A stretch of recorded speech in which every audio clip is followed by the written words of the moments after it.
Boa noite, meus camaradas. Hoje, 29/5/2025, live com nosso querido amigo, professor, militante, ativista,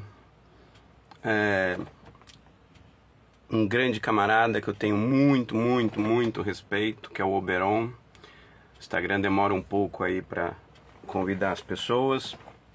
Cada dia tá pior trabalhar com as plataformas, mas a gente segue. Já vou convidá-lo para a gente começar, e aí vai chamando tanto do lado dele como do meu.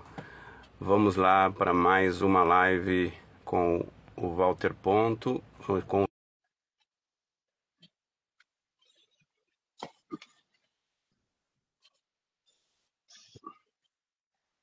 Salve, salve, meu camarada! Salve, salve! Como estamos?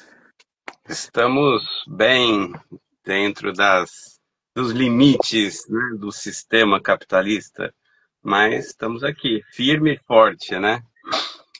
Ô, Berão, É isso. obrigado de coração por mais essa live, por mais esse aceite da sua parte. É uma Um honra prazer, tê-lo aqui Walter. conosco. Um prazer. Quem for entrando agora, eu peço que faça uma gentileza, gosta desse conteúdo, pega o link, mande para mais pessoas, para que mais pessoas possam ver. Quando acabar essa live também, divulgue essa live. Nós temos, é a terceira live que eu faço com esse querido camarada que é o Oberon. Vão lá no perfil do Walter Ponto no YouTube, inclusive essa live vai estar no YouTube depois, vai estar também no Instagram. E tem lá uma pasta chamada Veganismo. Nós já temos 21 lives com pessoas diferentes, trazendo perspectivas diferentes. E com o Oberon tem 3, quer dizer, 2, agora vai ter a terceira. Sim, já aproveitem e se inscrevam lá nesse canal que eu acabei de colocar aí no YouTube, né, para a gente ir para uma outra plataforma para também disputar espaços e deixar esse material que não é meu, esse material não é do Walter Ponto. Esse material é para a posteridade, para que pessoas que estejam querendo um debate fora do mainstream, um debate um pouco mais rico, né, com pessoas que a gente considera que agregam muito ao veganismo, assim eu faça. Já te dou a palavra, agradeço e peço para que você, embora seja desnecessário, todo mundo conhece o Oberon, mas uma breve apresentação. Quem é essa pessoa que nos fala, essa pessoa tão querida? Obrigado e uma boa noite. E boa noite também para quem está entrando agora, para quem vai ver essa live depois. Se vê de dia é bom dia, se vê de tarde é boa tarde, se vê de madrugada é uma boa madrugada, né? Que aqui é bom dia. Então vamos lá, Humberão. Bom, Walter, eu vou começar agradecendo o convite e parabenizando você por esse trabalho tão importante que você faz. Eu me surpreendo, às vezes, com o seu conteúdo em pensar como é que as redes, as plataformas ainda mantêm o Walter, publicando o que publica, porque muitas das coisas são bem densas, assim, bem pesadas mesmo. E eu acho muito importante que tenham pessoas com essa coragem de expor essas feridas da humanidade, da forma como é colocada, com tanta consciência, com tanta polidez no sentido de ir filtrando mesmo, né? De ser fidedigno o que é passado sem essas distorções que a mídia geralmente faz por conta de interesses, enfim. Então, eu me sinto muito honrado de estar aqui nesse espaço com você e agradeço muito esse convite. Boa noite a você e todos que nos assistem no tempo que for. Bom, eu sou professor de yoga, eu nasci em uma família de praticantes de yoga, nasci na roça, vivo na roça, na zona rural.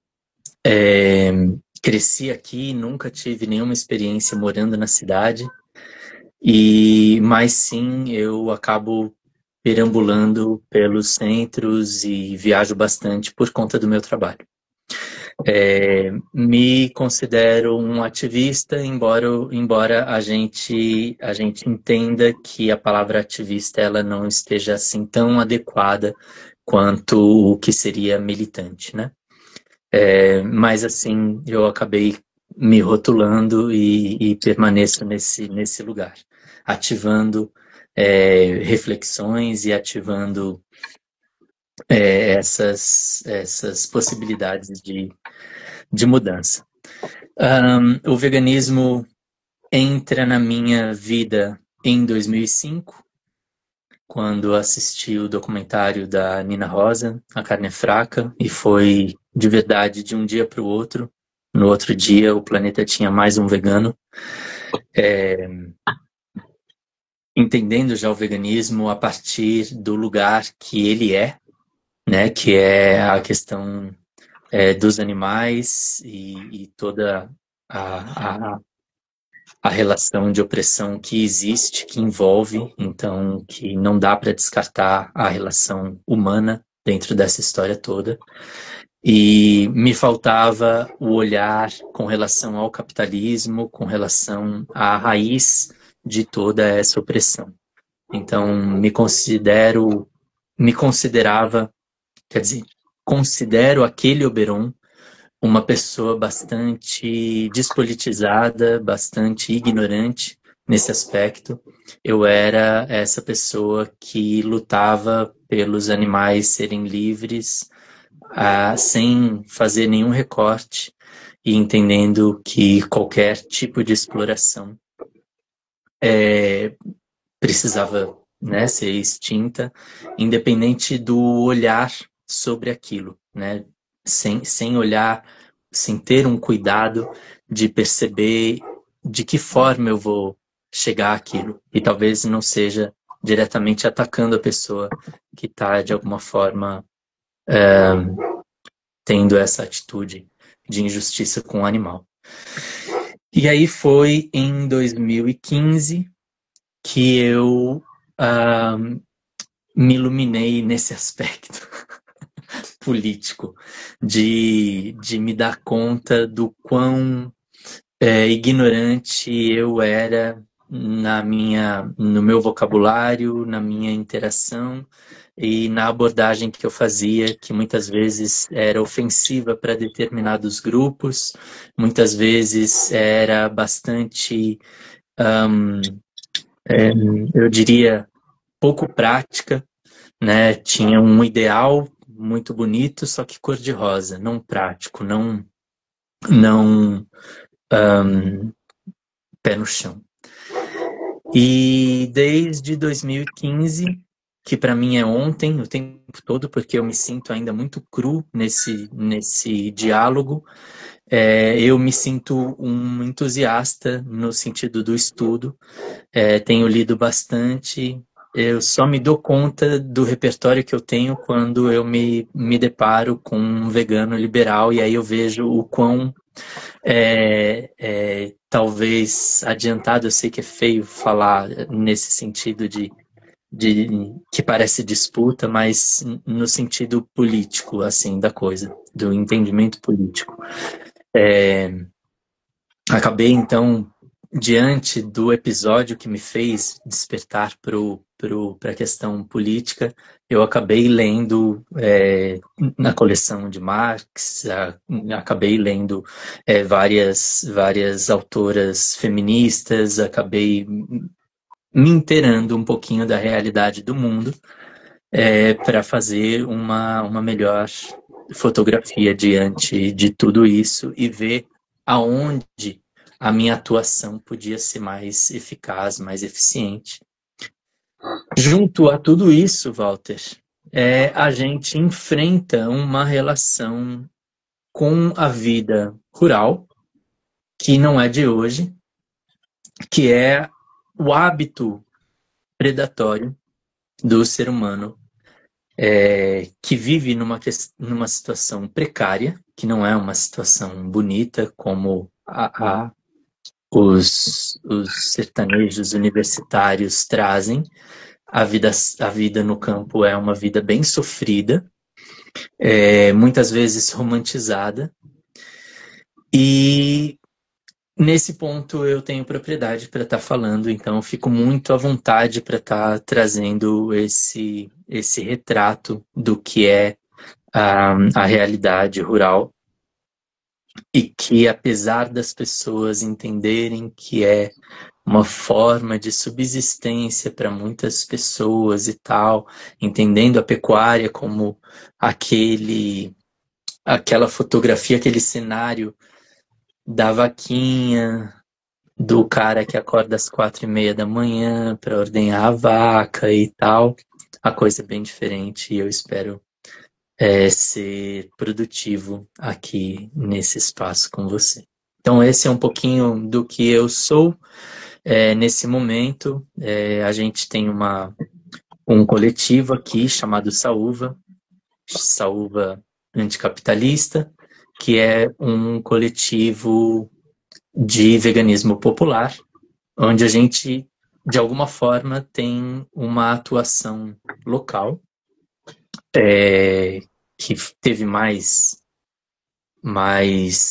digamos que, atuação durante a pandemia, que a gente fez cestas básicas, a gente fez uma triagem de quais famílias estavam passando fome mesmo. E aí também esse coletivo capacitou a gente no sentido profissional da questão das brigadas anti-incêndio. E hoje a gente tem um equipamento que nos coloca em segurança e traz mais eficiência no nosso combate aos incêndios que acontecem todos os anos e cada vez com mais frequência e cada vez mais amplos. Inclusive, obrigado, Oberon. Inclusive, no último incêndio agora que se espalhou, porque assim, o grande centro só sabe do que acontece quando chega ao grande centro, né? Então, quando afeta a vida da pequena burguesia das grandes cidades, né? Aí as pessoas, parece que cai a ficha. Então, assim, quando teve tragédia, né? Na verdade, é muito complicado chamar esses fenômenos de tragédia. Sim, são tragédias humanas, mas tragédia dá a ideia de que foi algo que não se previa, né? Que é algo que, nossa, foi a natureza com a sua maldade, né? E exime o ser humano daquilo que acontece, né? Então, a pequena burguesia dos grandes centros só entendem o que acontece em lugares que a gente não tem acesso no dia a dia, no mais quando vai de férias num ou outro lugar e a gente escolhe lugares bonitos para tirar férias, né? Ninguém vai para a zona rural mesmo, a não ser que seja para um retiro ou algo assim. Então, quando aconteceu a tragédia no Sul, né? O evento climático, prefiro dizer assim, o evento climático, que inclui o homem, né? O evento climático no Sul, e agora com as queimadas, que a gente sabe que a maior parte foram criminosas, o Oberon aparece lá com muito sufoco, junto com o irmão e com as pessoas tentando proteger lá a mata, a vida que lá habita. Foi bem dramático, a gente repostou, enfim. E Oberon é uma pessoa muito humilde e a apresentação dele não poderia ser diferente. Eu vou agregar algumas coisas aí. O Oberon é um escritor, é um professor de yoga. Então, por ordem cronológica, esse é um dos livros que ele publicou, Viajando na Luz, né? Me corrige se eu estiver errado, mas acho que é o primeiro, né? Isso. No Fluir da Felicidade, uma aventura sobre os Passos Santos. Tá aqui, eu tenho os 3, morram de inveja, os 3 com dedicatória, e o último, que é o Vegan Yoga. Então, além do que, o Oberon produziu um documentário, depois, no final, até a gente pode falar, se vocês pretendem deixar esse documentário em alguma plataforma, ou se já está pensando sobre... Na última conversa que a gente fez, na primeira conversa, volto a dizer, nós temos 3, vai ser a terceira live com o Oberon, tá lá no YouTube, no canal do Walter Ponto. Um a gente fala sobre várias coisas, sobre o veganismo e o lançamento do documentário Muco. Então, o Oberon lançou um documentário junto com o irmão e com, enfim, que foi premiadíssimo, correu e ainda acho que está correndo no Brasil. Então, assim, ele tem um trabalho muito ativo. Sempre que eu convido algum camarada para fazer uma live, e há um aceite, evidentemente, a gente tenta bolar um tema em conjunto, né? Alguns dizem para mim assim, não, Walter, escolhe o tema aí e a gente fala. Mas a maioria, eu prefiro, não gosto disso, de verdade eu não gosto disso, a não ser quando eu já vou muito focado, ó, o que você acha de a gente falar disso? E a gente, foi em cima da hora essa live, inclusive, eu falei, Alberão, vamos falar do quê? Qual o tema que você acha interessante? Ele falou, vamos falar do Brasil rural. No primeiro instante eu não tinha muito bem entendido qual era a proposta dele. Depois eu entendi e eu achei muito interessante, porque é um tema que pouco se fala, né? Então a gente vai falar sobre o Brasil rural, né? A realidade rural, né? Que o Oberon conhece tão bem, é a que ele pertence, é a que ele participa e que ele vê no dia a dia. E o veganismo, claro, que também é uma das nossas grandes pautas de luta. E aí eu já te dou a palavra para que você entre nesse tema necessariamente, que é essas questões que é do Brasil rural, e aí a gente vai falar tanto dos animais não humanos, como da natureza, como dos animais humanos, que grande parte dos veganos, infelizmente, ou esse lado do veganismo liberal, Oberon, e eu digo que é complicado essa perspectiva mercadológica, mas também há uma outra tendência do veganismo que eu venho observando há algum tempo junto com alguns camaradas, que eu acho que não é o veganismo liberal, embora converse com o veganismo liberal na saída, mas que é às vezes até mais perigoso do que o veganismo liberal, que é um chamado veganismo puro, um veganismo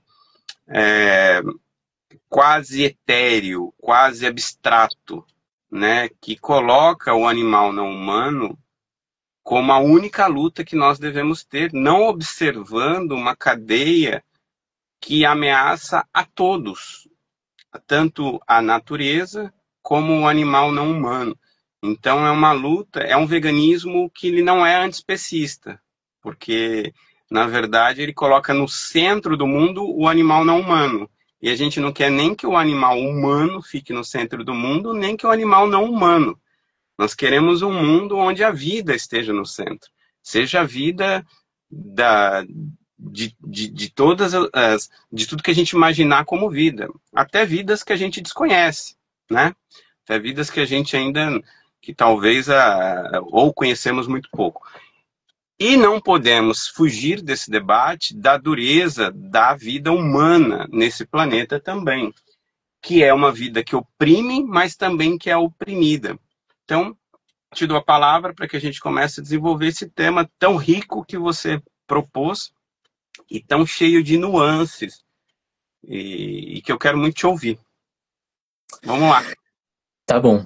Eu vou começar por esse veganismo puro, que ele é extremamente ignorante, né? Porque não existe a possibilidade, assim, se a gente começar, a gente nem precisa ir nada longe, né? A gente não precisa nem tentar formular alguma coisa muito complexa.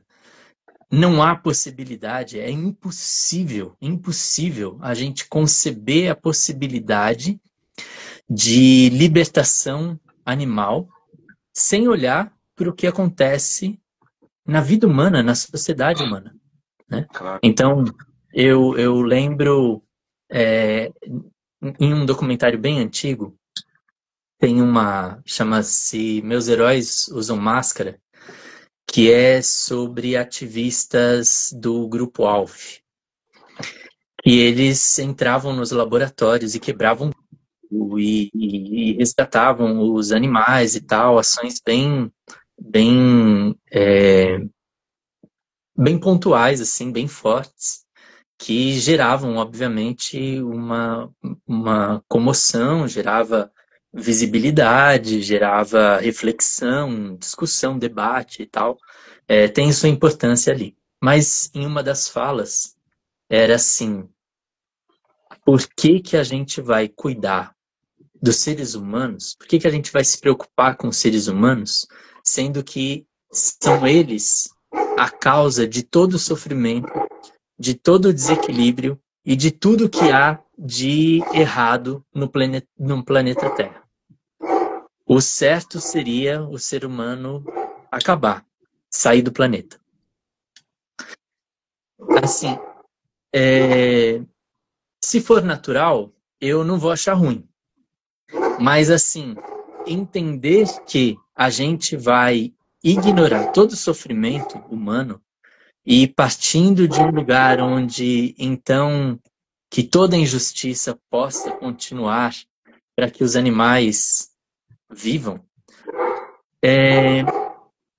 talvez uma visão limitada no sentido de a gente só vai realmente conseguir alcançar a liberdade dos animais quando os seres humanos já não estiverem no planeta. Porque esse processo até acabar o ser humano, os animais vão sofrer muito, muito. E a gente está pensando, né, mais logicamente, com o pé no chão, a gente está pensando em coabitação, né, coexistência.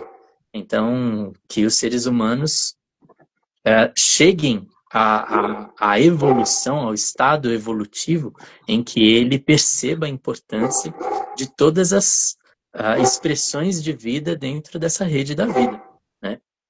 Então, eu acho que é um pensamento muito simplório, assim, muito pequeno, muito sem reflexão, sem profundidade.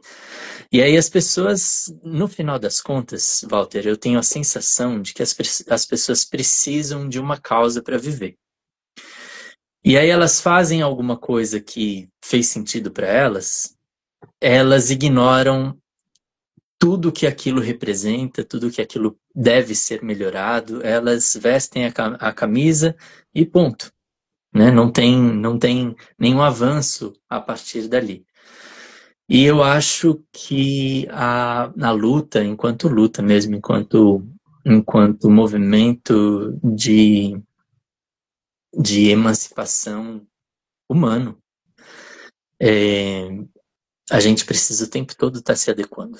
O tempo todo estar olhando, revendo, né? Porque a gente também não encontrou ainda a melhor resposta. Mas a gente já tem um diagnóstico do que nos mantém aprisionados nessa condição e um diagnóstico que aponta para nossa ruína, né?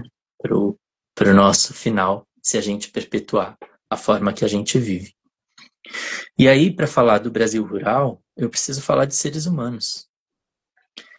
E eu só vou conseguir ter o pé no chão, ter clareza de como libertar os animais, se eu tiver uma clareza de como é a vida humana no planeta, porque ela não se restringe aos centros das metrópoles, né?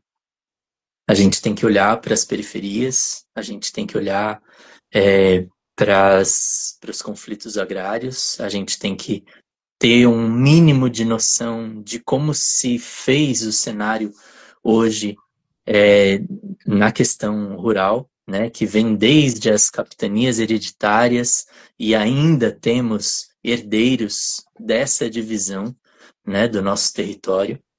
E é claro que se a gente se der conta, né, da gravidade do que né, a gente tem hoje 61% de cobertura original no nosso país, o que dá uma sensação de, nossa, que país preservado, que coisa maravilhosa e tal. Mas se a gente for colocar no âmbito global, o tanto que a gente já devastou, a gente vai estar falando de uma pequena mancha que é preservada do planeta. Ou seja, o mundo todo deveria estar desesperado com a preservação dessa pequena mancha. porque ela tem uma importância muito grande para o planeta. A gente não está falando de recursos naturais para os brasileiros, a gente está falando de equilíbrio planetário. As ondas as correntes de ar, né, o amortecimento do calor incidido do Sol direto no nosso planeta, por isso rainforest, né, são florestas úmidas, elas fazem parte de um cinturão equatorial, que é a parte que mais recebe calor no planeta, e elas estão aí como amortecedores desse calor. Então, se a gente tira essa esponja que amortece o calor, a gente vai ter um superaquecimento de uma hora para outra, né? A gente não vai ter mais os refrigeradores, né, as calotas polares, porque o calor vai ser muito grande. E a gente está, pouco a pouco, caminhando para isso, né? A curva ascendente, ela saltou praticamente. E aí a gente vai olhar para o que está gerando essa devastação, né? Que a gente vai sim se debruçar sobre os meios urbanos e ver que a maior parte da população tem sua responsabilidade.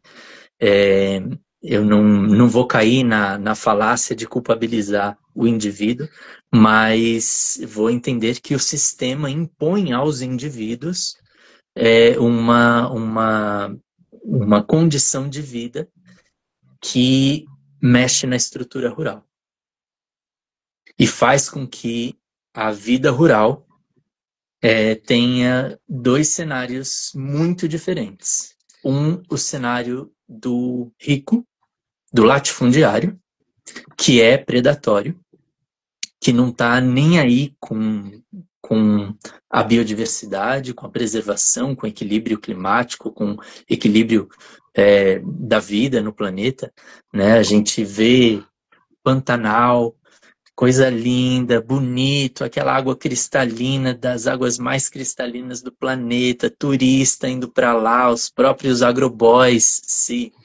se deleitando daquele lugar, e hoje a gente vê essas monoculturas levando barro para esses mananciais junto de todo agrotóxico. Então, assim, não existe qualquer sensibilidade, não existe qualquer inteligência com relação à própria sobrevivência, porque são os principais invasores de terra, né? E a gente, às vezes, não quer olhar para isso, mas sim, terras da União são invadidas, terras indígenas demarcadas são invadidas com a desculpa de produzir, de PIB, de exportação, de riqueza do país, e esse papo todo que custa a vida de milhares de pessoas e que esse PIB não vai beneficiar milhares de pessoas, né? Que vai continuar sendo uma renda concentrada em poucos. Então, esse é um cenário do meio rural, né? Que são os ricos. E eu tô falando de ricos mesmo, tá? Tô falando de pessoas que têm conta em paraísos fiscais, em Singapura, Suíça, Bahamas não, aquele, como é que chama? É o país que fica nos Pirineus europeu. Eu confundi o nome. Suíça? Mas enfim. Não. É um país minúsculo.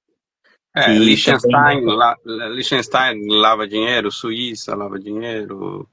Sim, não vou lembrar. Hamburgo lava dinheiro, mas é um outro país que é paraíso fiscal também. Enfim, são pessoas brasileiros que têm dinheiro nesses lugares e estão associados a banqueiros, e enfim, e a gente sabe como é que os banqueiros aqui no Brasil, né? O medo do brasileiro com o comunismo de ter seus bens roubados, a gente sabe que a única entidade que rouba bens e a casa, né, das pessoas é o banco. Enfim, essa é a realidade é, rica. E aí a gente tem a realidade trabalhadora rural, que tem suas pequenas variantes, mas assim, se tratando do povo pobre que trabalha, a gente percebe que muitos são expulsos de suas terras, de suas propriedades, e, de novo, não são pessoas capazes de comprar as suas propriedades. São herdeiros de um processo de divisão de terras que aconteceu no final do século retrasado e início do século passado, onde as pessoas chegavam em grandes territórios e gritavam, e enquanto não era ouvida a voz, se um grita aqui e o outro não escuta, então pronto, ali pode terminar a minha terra. Estou falando isso por pesquisa aqui mesmo da região com os nativos daqui. Como é que dividia a terra na época? Ah, subia numa montanha, gritava, o outro que não escutava, se não escutou, beleza, posso enfiar aqui o primeiro morão e a gente tem o começo da nossa propriedade. E aí, então eram grandes quantidades de terra, as pessoas, eu estou falando de pessoas pobres, tá? Não estou falando de herdeiros das capitanias hereditárias. Estou falando de pequenos trabalhadores que foram se metendo para o meio do mato e encontraram meios de dividir as suas propriedades. Mas assim, eram muitos alqueires de terra. E aí essas pessoas, elas foram subdividindo essas propriedades com seus familiares, já que não tinham dinheiro, eram pobres, não tinham dinheiro de comprar suas propriedades, e aí, então elas foram diminuindo. E hoje a gente tem o mínimo, que é o que permite a escritura, né, que são 3,5 hectares praticamente, para ter uma escritura rural. E muitos têm o mínimo, né? O que antes eram vários alqueires se reduziu a 3,5 hectares. E ainda assim, quando faz fronteira com um rico, um grande proprietário, geralmente o interesse desse proprietário de desapropriar esse pequeno proprietário é por conta da água. Então, se o pequeno proprietário tem na sua terra uma nascente, existe um interesse muito grande dos grandes proprietários do entorno em adquirir aquela terra. Então, digamos que o começo da história seja uma relação de comercial. O cara chega na terra, olha, gostaria de estar comprando aqui sua terra, você não tem interesse em estar vendendo, faço uma oferta interessante para você, tenho certeza que você vai gostar. E aí o cara vê que com aquela oferta ele não vai conseguir comprar um apartamento na cidade, ele não tem estudo para atender às demandas que o trabalho urbano precisa.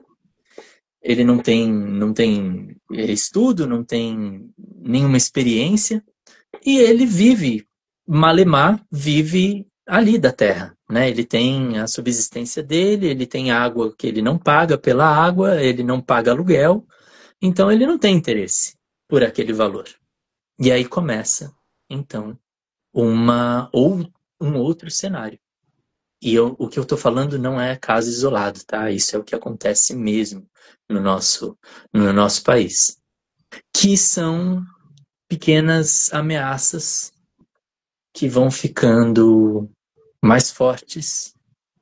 E aí a gente tem, por exemplo, no Maranhão, agora a gente teve a informação de fazendeiros que com seus aviões lançam veneno sobre essas propriedades de pequenos agricultores. As pessoas ficam doentes, as pessoas não conseguem lutar contra esses grandes proprietários e acabam abandonando suas terras, e elas são então incorporadas a essas grandes fazendas, esses grandes latifúndios. Na região que eu vivo, é uma coisa mais de medo, de intimidação, assim, né? De ir cercando, aí encontra na rua, faz ameaça e tal. E em alguns casos, conflito mesmo com tiro e termina em morte, né? E aí esses grandes proprietários, eles acabam por conquistar legalmente essas terras com suas invenções, aquelas que o dinheiro pode comprar, né? Então, essa é uma realidade do conflito agrário. E aí a gente tem um personagem que entra em cena, que são aqueles que lutam por uma reforma, que lutam por seus territórios. Então beleza, a gente tem os quilombos, a gente tem as reservas indígenas, a gente tem esses territórios que estão em constante disputa também, e sempre de uma forma muito covarde por parte dos empreendedores. Mas a gente tem esses aguerridos guerreiros rurais, trabalhadores rurais, que aqui no Brasil a gente tem um nome, né, que é o movimento dos trabalhadores rurais sem terra. Então, o MST, ele tem uma atuação muito grande, e o legal é que ele abre muitos precedentes para que em outros lugares a coisa funcione. Então eu vou contar um breve episódio. Se você quiser me interromper, fique à vontade, tá, Walter? Jamais, tá muito bom. Tá bom.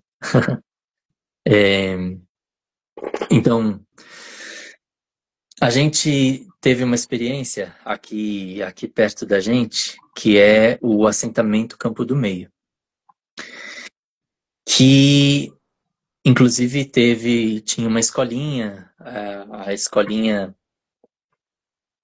enfim, um acampamento, um assentamento bem bacana, de muita produção, do café Guaíra, que é um café conhecido, de alta qualidade, agroecológico, o assentamento todo de agroecologia, né, sem insumos químicos, sem agrotóxicos, venenos e essas coisas.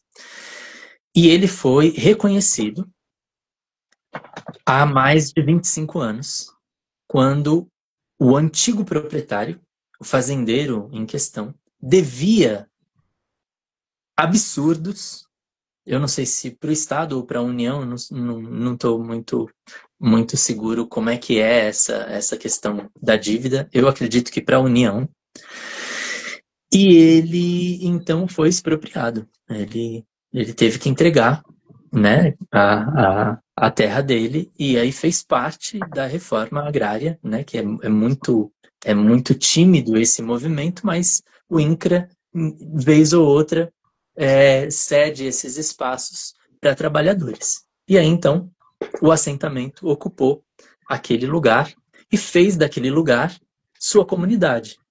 Mais de 300 famílias. Eu não estou falando de um pequeno assentamento que ficou na lona preta ali do lado da estrada e tentando reivindicar aquele espaço. Estou falando de 300 famílias. Um super assentamento.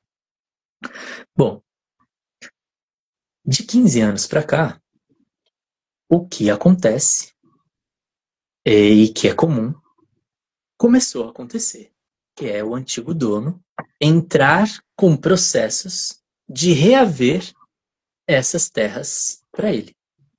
Então, entendendo que aquelas pessoas que habitavam aquela terra eram invasores da sua terra, porque saiu dele e ficou no Estado, e subentende-se que se está no Estado não é de ninguém, então é minha, continua sendo minha.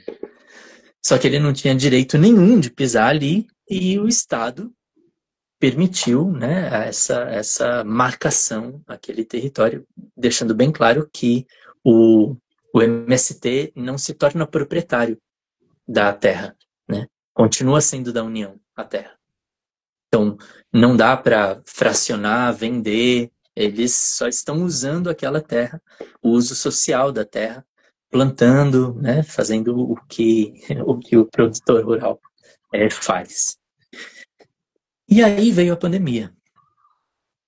Governo Zema, governo de extrema-direita, de uma pessoa muito ignorante mesmo.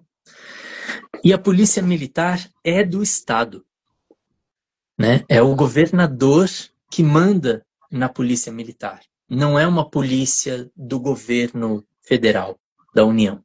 É uma polícia do Estado. Então, pensemos que os governos que são de direita tendem a ter uma polícia militar mais truculenta, mais assassina, mais injusta, porque segue o pensamento daquele que está como imperador naquele momento. Então, durante a pandemia, foi feita uma invasão da polícia militar no assentamento Campo do Meio. E é muito feio, assim, o como é feito essa história. Porque é na base do medo, na base da truculência mesmo. O assentamento tinha 3 entradas, estrada de terra, né, muitos quilômetros de terra até chegar no assentamento. E a polícia fechou todas as entradas, isso durante a pandemia, tá? As pessoas em lockdown, vivendo a quarentena. Então, já não podia entrar suprimentos para a comunidade, porque eles praticamente produziam alimentos, mas não produziam sal, não produziam óleo, não produziam, né, alimentos já de alguma forma processados, beneficiados. Então, eles ficavam com a matéria-prima. Então, medicamentos, por exemplo, já não tinham acesso. E a polícia foi pesada, sabe? Com gás lacrimogênio. Só que eles chegaram botando fogo nas plantações. Chegaram com um trator derrubando a escola Eduardo Galeano. Né? Tipo, o Estado já não dá suporte na educação. Ao contrário, chega destruindo aquilo que a iniciativa daquele coletivo construiu sem recursos. Né? E aí, então, a gente foi lá. A gente foi fazer número, né, utilizar dos nossos privilégios para, de alguma forma, ajudar aquela comunidade. E era bem feio, assim, sabe, Walter? Era helicóptero com fuzil do lado de fora, passando bem baixo, assim, levantando poeira. Um monte de crianças sendo alojadas no refeitório.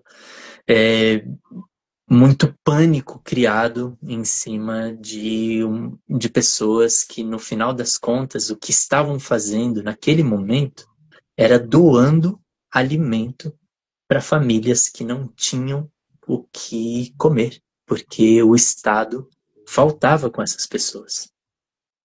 Então, o MST, o Campo do Meio, esse assentamento, alimentava as escolas que não funcionavam, mas funcionavam como lugar de assistência às comunidades menos assistidas.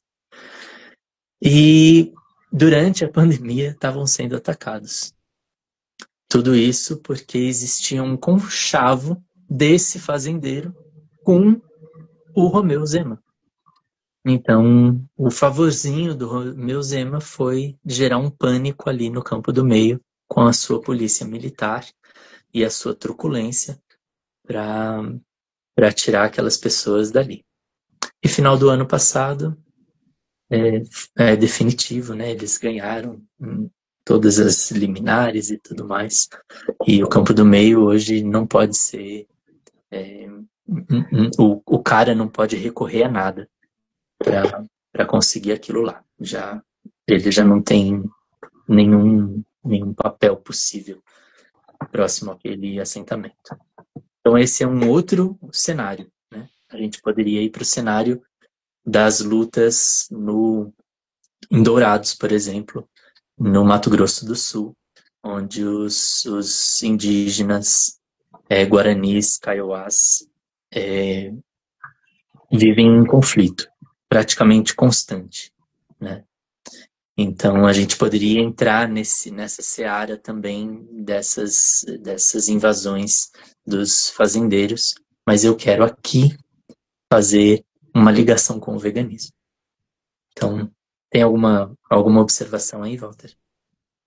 Não. Pode continuar, sua narrativa está enriquecedora. Sigo então.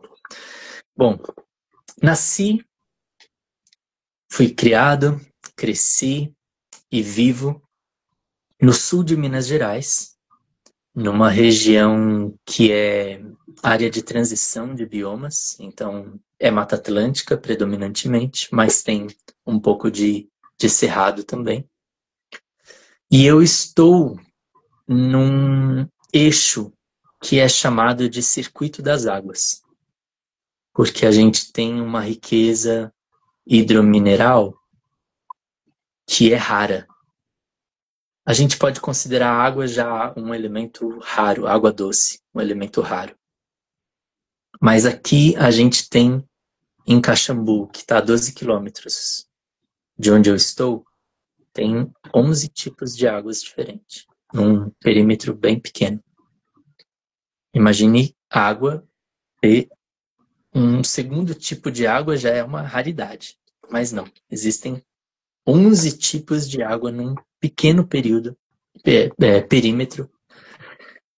A gente tem água carbogasosa, ferruginosa, água Vichy, magnesiana, enfim, um monte de tipos de água com propriedades minerais, inclusive medicinais. São Lourenço, que está a 14 quilômetros daqui, tem 8 tipos de água, foi inclusive por muito tempo explorada pela Nestlé, detonou, fez poço, colocou a bomba lá no lençol freático, um absurdo.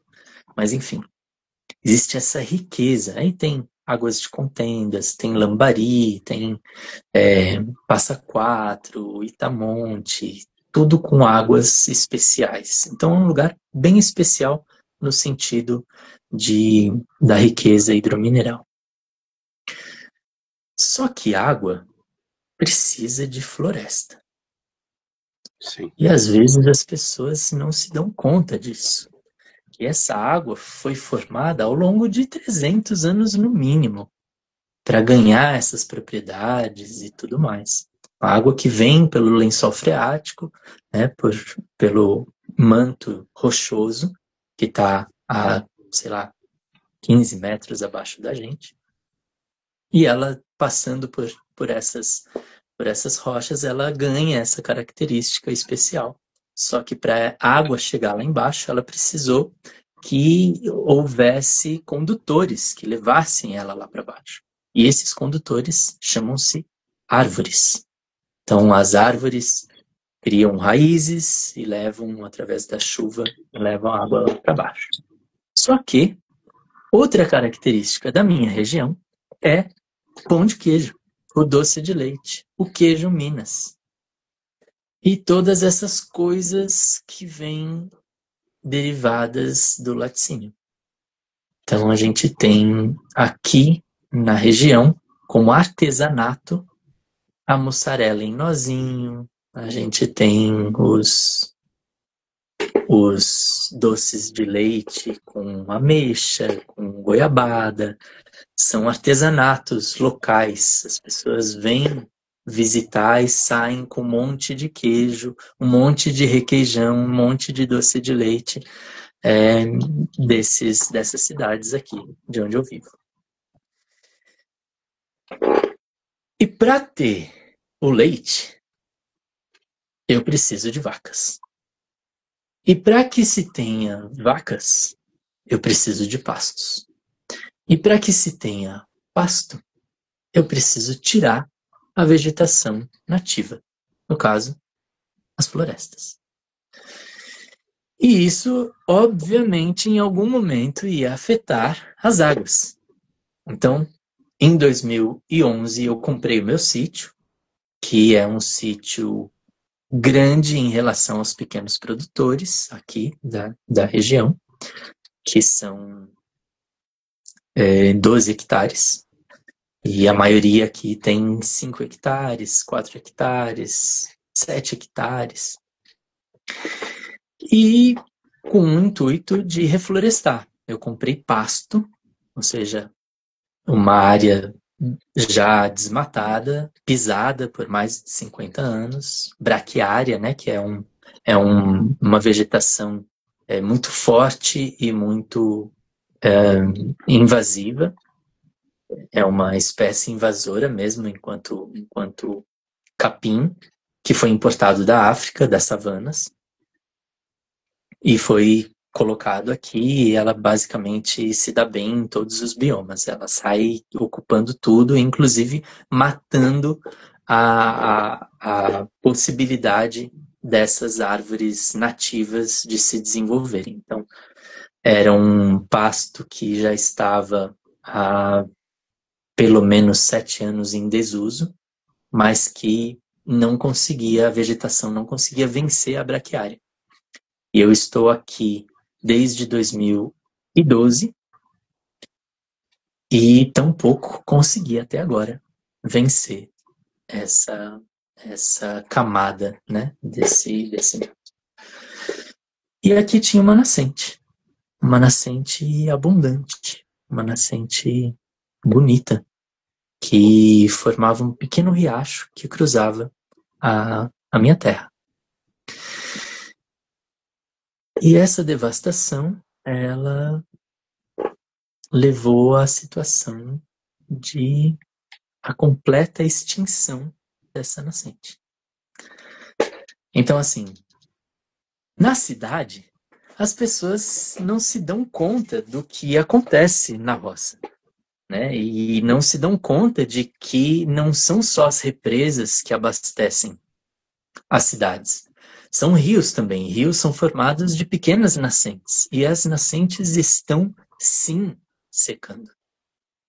Eu fiz um trabalho de contenção de água e tal, e hoje tem um filete de água que até julho ele passa pela minha terra. E depois ele não resiste à seca, e eu só vou reconhecê-lo de novo quando começam as chuvas de novo. Então, o que eu preciso dizer é que todos os confrontantes da minha terra são pecuaristas leiteiros. Todos. Então, cerca para lá é pasto. Pasto mesmo, sem árvore. Cerca para o outro lado, pasto. De novo. E vamos pensar que as propriedades têm uma média de 5 hectares. A matemática é uma vaca por hectare. Então, essas propriedades não têm grandes quantidades de vacas. São praticamente 5 vacas. Sim.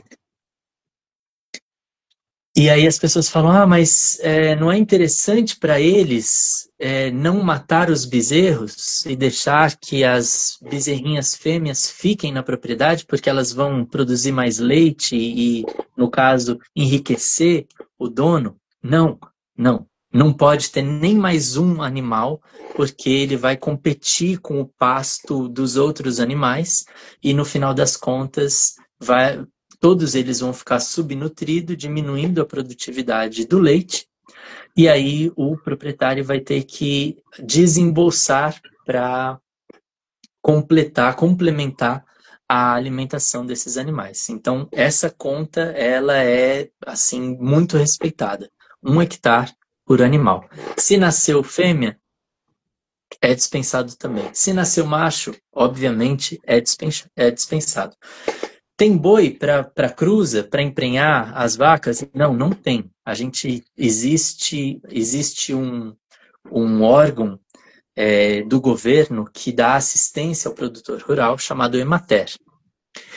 E hoje esse órgão ele distribui. Eu acho que existe um valor mínimo assim, mas é irrisório para compra de sêmen. Então existem fazendas de produção de sêmen que abastece a Emater e a Emater repassa para os produtores de leite. E aí então eles fazem a inseminação artificial nas vacas, elas emprenham e ficam grávidas por 9 meses e dão à luz aos bezerrinhos que não cabem naquela propriedade. Mas por que então emprenhar a vaca se não tem mais espaço? Porque a vaca só produz leite quando ela vai ter um filhote. Então, nasce o filhote, existe uma quarentena, 40 dias, um mês e pouquinho, que ela se mantém naquele estado e ela já é emprenhada de novo. Então, levemos aqui em consideração, ela deu à luz, 40 dias depois, ela está grávida de novo. E aí, 9 meses, ela engravida, e aí ela vai ter a cria dela de novo, é apartada, e isso acontece por mais ou menos 7, 8 anos. E aí ela vai pro abate também. Então, Roberão, sim. eu vou te pedir uma parte aqui, desculpa cortar seu raciocínio, é que Sim. vai estar dando uma hora de live e o Instagram, infelizmente, ele vai derrubar a live. Ele mudou as regras, eu já conversei com a Meta, mas não tem jeito, é uma nova política da Meta. Então, eu vou pedir para todo mundo que está vendo aqui, eu mesmo vou derrubar a live antes do Instagram derrubar. Tudo bem, Alberão? A gente vai voltar para a segunda parte da live, tem muito assunto para conversar. E eu vou pedir encarecidamente, todo mundo que está aqui, voltem. Vão lá rapidinho, peguem um copo d'água e voltem, porque tá maravilhosa a live, tem muito assunto para a gente debater. Pode ser, Alberão? Super. Até já, gente. Até daqui a pouco, pessoal. Um abraço. Boa noite, pessoal. Segunda parte da live, agora são 20 horas, 4 minutos. Live com o Beron, uma live que tá maravilhosa, quem está acompanhando aí a primeira parte. Eu peço desculpa por ter que interromper a live, mas infelizmente a Meta faz tudo para facilitar a vida da gente. Né? Muito em breve, talvez eu comece a fazer as lives no YouTube. Até um tempo atrás a gente não tinha esse limite, podia fazer lives de até 4 horas. Agora, eu já reclamei, eles me deram uma devolutiva, que é raro, né, eles darem devolutiva, eles me deram uma devolutiva, dizendo que agora a nova regra é 1 hora. Então, é isso, né, a gente tem que se adaptar e agora eu tô fazendo as lives em 2 partes, né, ainda mais lives com esse grau de riqueza. Peço de novo, mandem o link para as pessoas, joguem nos grupos, para que as pessoas assistam essa live. Esperar o Oberon voltar aqui, aí a gente já começa aí a segunda parte da live, que não sei quem está vendo aqui a primeira parte, uma grande aula, um grande ensinamento prático de uma pessoa que é um grande ativista, tem muito para dizer e que está contribuindo muito para esse debate, reflexões profundas para a gente pensar, sair da bolha, e ver dentro de uma perspectiva vegana, sim, mas classista, com outras perspectivas. Obrigado para quem está voltando, né? É só aguardar o Oberon voltar. E a primeira parte, volto a dizer, estava muito rica, vai ficar salvo em 2 partes aqui no Instagram, no meu Instagram e no Instagram do Oberon. E vai ficar salvo numa parte só, lá pro YouTube, eu edito. Fica lá. Quem não me segue no YouTube, por favor, me siga lá. Já tem mais de 20 lives só sobre veganismo, tem 11 lives sobre a Palestina. Amanhã tem outra live fantástica com o Mansur Peixoto, do canal História Islâmica. Acho que dispensa apresentação. Nós temos lives sobre política, sobre arte, sobre nutrição, enfim. Eu acho que a gente tenta aí fazer o melhor que a gente pode para elevar o nível do debate, que a gente sente que, infelizmente, esse debate, esse conteúdo fast food, né, que acontece nas redes, e nem sempre ele é produtivo, né? Enfim, vamos aguardar o Oberon. O Oberon já deve estar voltando. É muito importante essa live. Deixa eu ver se eu já encontro o Oberon aqui. Tá aqui já.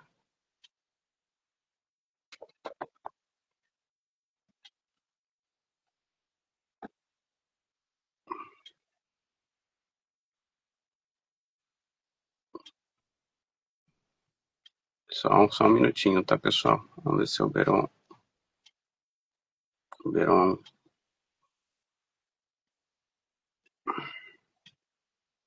Bom, aguardar a conexão aí com o Oberon. Mas é isso. Tem uma interrogaçãozinha aqui.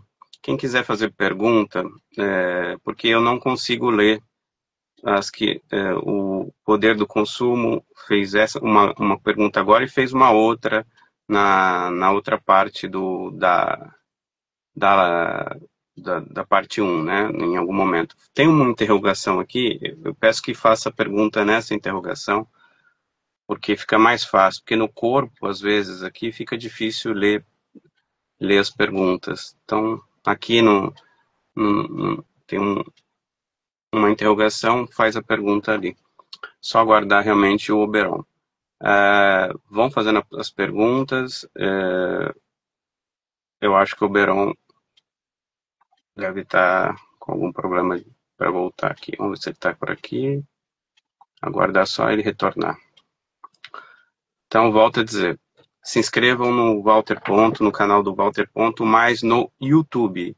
Aos poucos eu vou deixar de produzir conteúdo aqui, porque por todas essas dificuldades. Não, vou deixar de produzir não, vou continuar produzindo, mas vou passando pouco a pouco para o YouTube. Agora o Oberon entrou, vou convidá-lo.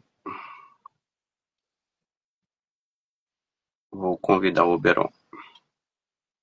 Vamos ver se o Oberon consegue entrar já. O Oberon entrou. Querido, desculpa, tá? Essas limitações da meta, mas a gente se adapta. As próximas lives, daqui muito pouco em breve, né? Eu estou já cotando um equipamento melhor para começar a fazer lives, talvez entrevistas, talvez não ao vivo, ou ao vivo no YouTube, ou, enfim, eu estou pensando em maneiras de não ter esse limite, né? Eu estava falando, você não estava antes, até o ano passado as lives poderiam ser até 4 horas, cheguei a fazer live aqui de 3 horas e 3 horas e pouco. Agora a Meta colocou um limite, claro, que eles querem um conteúdo cada dia mais fast food, né? Para que fazer uma live com mais de 1 hora? Vocês não têm o que dizer, né? E a gente tem muito o que dizer, né? A gente tem muito o que dizer. Mas esse conteúdo fast food não tem, né? Então, que eles querem estimular, né? Mas eu acho que eles vão rever isso, porque até a rede vizinha, né, tem lives ilimitadas praticamente. Então é isso. Querido, se você conseguir continuar o seu raciocínio, eu te cortei. Sim, consigo sim. No seu raciocínio, você estava entrando num ponto fundamental aí para o nosso diálogo. Desculpa novamente. E obrigado para quem retornou. Obrigado para quem retornou, vou pedir de novo. Estão gostando dessa live? Façam um favor. Não é para mim, é para o conteúdo, nem para o Oberon. Mandem um link para outras pessoas. Falar, entra lá na live dos caras, está muito boa. Vai lá, Oberon. Show. Bom, então eu falava dessa questão dos vizinhos terem um número limite, né, de animais por questão de alimento mesmo. E aí então os bebês são apartados e as vacas têm uma vida muito curta devido à exigência que essa atividade cria sobre seus corpos. Então, chega os 8 anos, 9 anos, o corpo já não consegue ter a mesma eficiência em produzir leite, e aí ele não vai ficar com um animal que não está produzindo tudo o que vai estar trazendo de retorno para ele. Ele logo que o animal fez 8 anos, ele já não descarta uma das fêmeas. E aí ele vai engordar essa novilha nova, e ela vai, em 1 ano, já ser emprenhada. 1 ano ela ainda é uma criança, tá? Só para ter uma noção de animal, da vida animal do bovino, 1 ano ela não é um animal adulto. Não chegou ainda no porte, não chegou no peso, mas já ovula. Então já dá para ser emprenhada. Então, com 1 ano, ela já é emprenhada. 9 meses depois, ela está dando a primeira cria, ela dá à luz e ela entra em pânico porque no dia que nasce, eles tiram o bebê dela. Então, ela fica desnorteada, todos os instintos dela, todos os sentidos voltam para esse lugar de cuidar daquele ser que nasceu. E, de repente, não tem.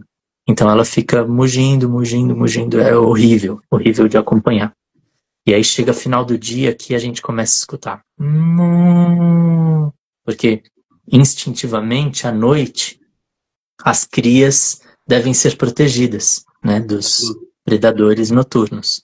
Então vai ficando à noite, a vaca nem tem mais a cria, mas ela fica chamando para que de algum lugar surja, quem sabe, o filho dela para ela proteger. É bem triste, assim. E é esse lugar que as pessoas passeiam, vou para a roça, que lindo, relaxar e tal, e tem todo esse sofrimento que a gente não tem mecanismos de perceber. A gente não sabe, a gente desconhece essa realidade, então a gente não se dá conta de que às 5, 6 da tarde esse monte de vacas chamando são as vacas querendo suas crias. Mas aí a gente vai para o outro lado da história, que é a parte que a gente deve olhar com relação ao veganismo popular, que não é esse veganismo puro que a gente falava no início da outra, que só se limita à questão da vaca. A gente tem que ver os desdobramentos que isso gera até para que exista essa atividade, né? Então a gente vai pensar, por exemplo, aqui na nossa região. As pessoas cultivavam o solo em mutirão. Uma prática que perdurou por muito tempo, onde as pessoas se reuniam, em mutirão plantavam grandes extensões de alimento, milho, batata doce, mandioca, um monte de coisas. Frutas, inclusive, era muito normal ter pomares. E aí encerrava com um grande almoço e tal. E a festividade, né? Hoje o brasileiro entende, e até o movimento de esquerda, né? O espectro político da esquerda, faz essa crítica de que os veganos, eles tiram até o lazer do pobre trabalhador quando critica o churrasco. Mas a ideia do churrasco já é uma construção eurocêntrica, já é uma construção do colonizador, que na realidade europeia, que são países de clima temperado, não tinha essa abundância de alimentos. Sim. Então, assim, quando tinha a caça, quando tinha a carne, era, sim, um momento de festividade, porque estava garantida a alimentação daquelas pessoas. E festejavam em torno da fogueira com um corpo no rolete.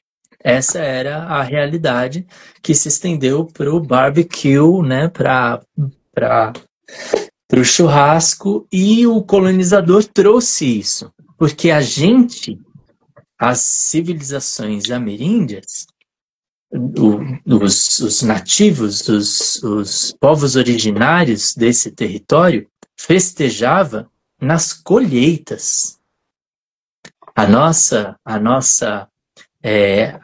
comemoração, nosso lazer vinha quando a gente conseguia colher aquela fartura, aquela abundância que foi plantada no ano anterior, né?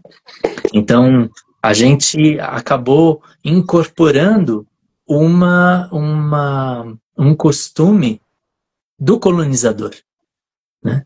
Num país que tem abundância de frutas, que tem o solo super fértil para todo tipo de cultura vegetal e que a gente menospreza hoje, né? O brasileiro consome, inclusive, muito pouco vegetais, poucas frutas, e a gente tem em abundância, né? A gente tem um sem número aí de espécies de frutas e tal, de tipos de fruta.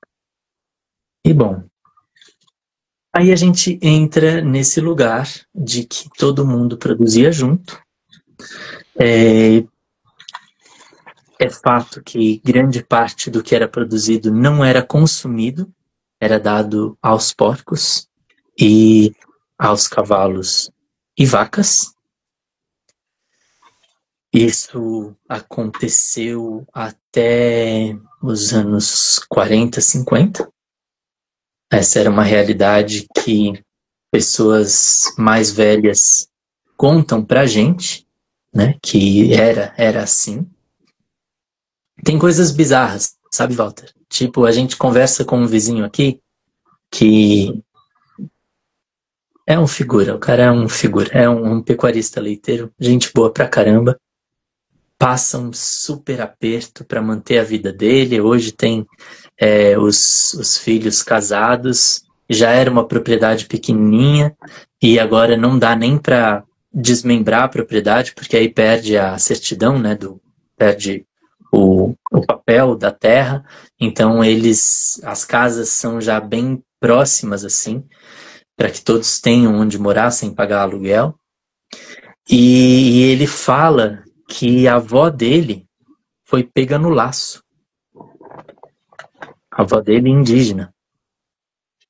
Ele conta assim, tipo, com a maior naturalidade, que o branco, no caso, dono da terra, pegou a avó no laço. E aí tinha todo o processo de amansar a pessoa, até que ela não visse a possibilidade de fugir daquele lugar. Terrível, umas histórias assim terríveis que a galera aqui conta. E bom, em São José dos Campos, uma montadora de veículos se instalou e a galera do sul de Minas migrou no sonho de ter uma melhor qualidade de vida, de enriquecer, porque, de novo, vou lembrar, eram pessoas pobres, donos de terra, mas pobres. Então, os mais jovens foram todos trabalhar nessa grande fábrica. Eu não lembro qual era a montadora, mas enfim, todo mundo aqui conta que o Mato Dentro, que é o bairro rural que eu vivo, ficou um deserto. Só os velhos ficaram aqui. E nessa época, então, estou falando de anos 40, 50, tá? Nessa época, aqueles que eram mais velhos não davam conta da exigência da terra. Então foi como conveniente ter as vacas. Então o que antes era dividido entre cultivo de alimento e pecuária pequena, agora era tudo para a vaca. A vaca antes entrava com aquele queijo artesanal, aquele leite de manhã e tal, como parte do que eles produziam, e agora se tornou o principal meio de vida, de ter algum dinheiro para comprar as outras coisas que inclusive eles antes produziam. Então agora eles precisam desse espaço para ter mais dinheiro com a venda do leite, porque precisa-se de terra para que as vacas consigam comer. E aí esse já não tinha mais espaço para plantar o que comer. Sim. E aí então juntava esse pouco dinheiro para comprar aquilo que eles antes produziam e comiam. E aí ganha-se esse status de ser uma região da pecuária leiteira, porque eram pessoas que já não trabalhavam na terra e não exigia tanto do corpo a ordenhar as vacas. E isso, inclusive, as mulheres faziam, e os homens, e aí ficava dividida essas tarefas do cuidado com a vaca. E agora eu vou entrar em um outro aspecto da lida da história. A vaca é um animal muito inteligente. A vaca é um animal muito sensível e dócil. Não vou dizer que a vaca é dócil porque fizeram o que fazem com os elefantes a ponto deles não responderem. Não, a vaca é dócil mesmo com a gente.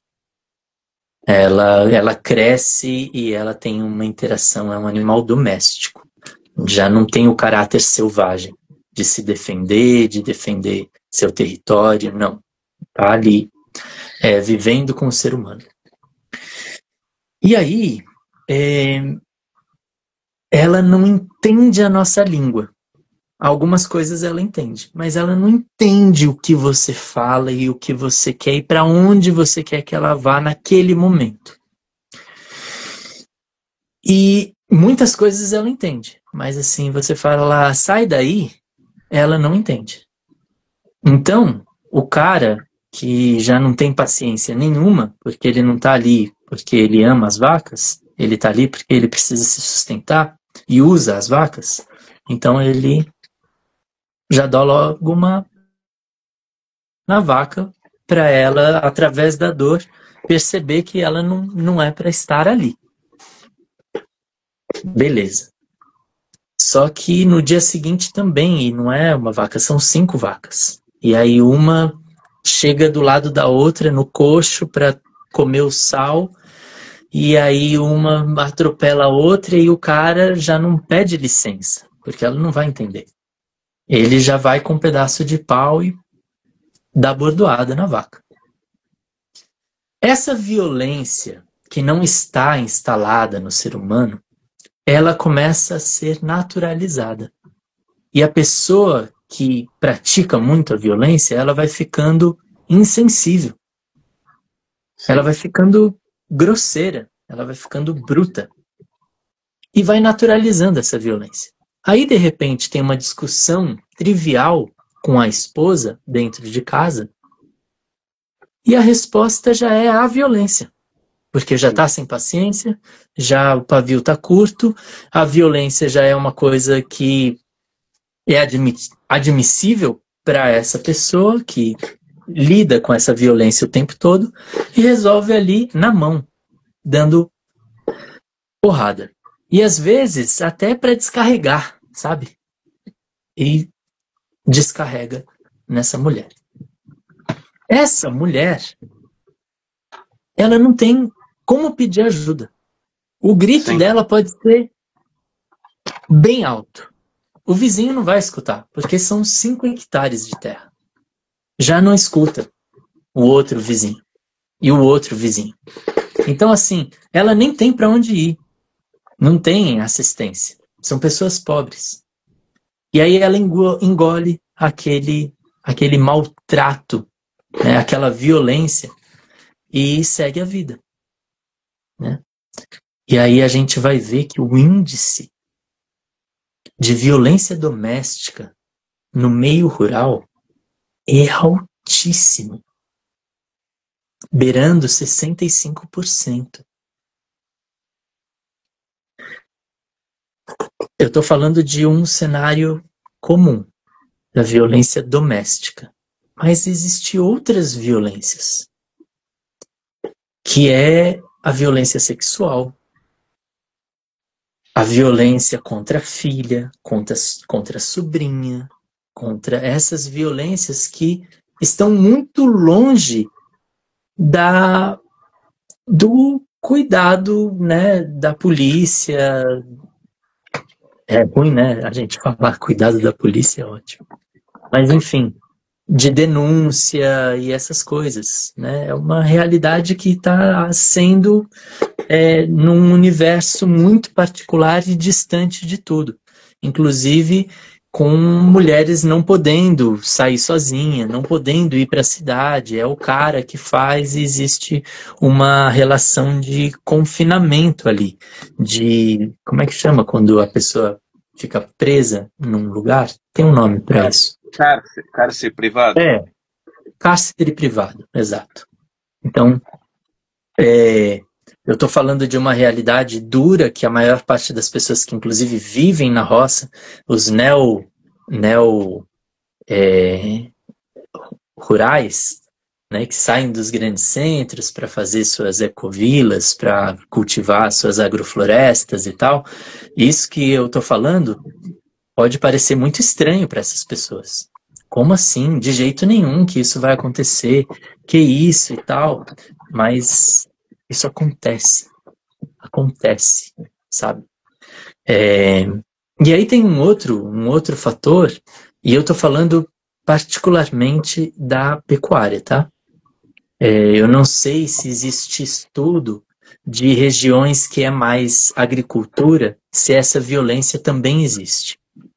Mas eu consigo fazer essa correlação do caminho, que é uma tese de um filósofo que agora me foge o nome, do caminho da violência, né? Que é o empregador é violento com o empregado é violento com a esposa é violenta com o filho é violento com o pet. O caminho, né? A essa construção. E a gente vê, então, um caminho numa ordem um pouco diferente, mas que, de alguma forma, tem um caminho também, que é a lida com o animal de forma violenta, que se expressa na lida com o ser humano de forma violenta. E a gente vê isso através de estudos, inclusive do FBI, com relação a reconhecimento de psicopatas, né?